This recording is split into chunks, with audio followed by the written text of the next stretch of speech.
Erin McCann with Healthcare IT News, and I have with me Michael Elley, of the Vice President and CIO of Cox Medical Center in Branson, Missouri.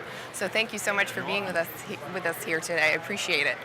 Now, could you tell us a little bit about what's going on at Cox Medical Center? I know that you have some exciting There's things. a lot of activities going on. One of the things we're really focused on is reducing the amount of avoidable readmissions that are coming into our organization. With the take back from CMS, that's been a big focus of ours. We've recently implemented a tool from T-System called Care Continuity. That's a tool that allows our organization to really route patients to primary care physicians in our service area. Currently, a lot of our population utilizes our ER as a primary care base, and really we want them to establish a relationship with our primary care presence in the service area. And so we have a tool now that whenever they come into the ER, and even if they're admitted, that we can now route all of that data from the ER visit or from the inpatient visit to our primary care physician population. And it also puts them into buckets. So if they have a higher risk of a certain type of diagnosis, that we have a group that's really managing that and monitoring that and making sure that they're working with the right physician to manage their care.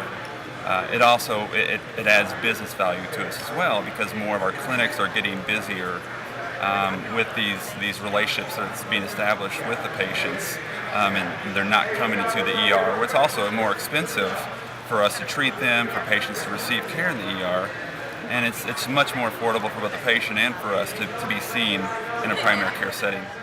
So let's talk numbers. I mean, have you seen significant savings or significant reductions in readmissions? What are some of those? Sure. Well, this is a new solution we just put in at the end of November and expanded a little bit out in December. But we have it across 20 of our clinics right now that are utilizing it, and we've seen overall readmissions decrease from about 9% to about 7.7% already in that short time frame. Our readmissions on AMI, CHF, pneumonia are a little bit higher than that, and we expect to see a decrease of about 2 to 3% in those areas as well. Okay. Now, how long did it take to get staff on board? Were they, obviously there's a training period to that. Sure. Well, the deployment was very simple. It was done over a couple of days. Not a whole lot. The bigger work effort has been around all the workflow and how we're going to manage this population. The clinicians really don't have a lot to do, so it's good that we're keeping that off the physician's plate. It's really the office staff and our accountable care group that's really managing that. And it's something that we have to do, and it's beneficial for our community to manage the population and manage their health. So it hasn't been a tremendous burden on them at all.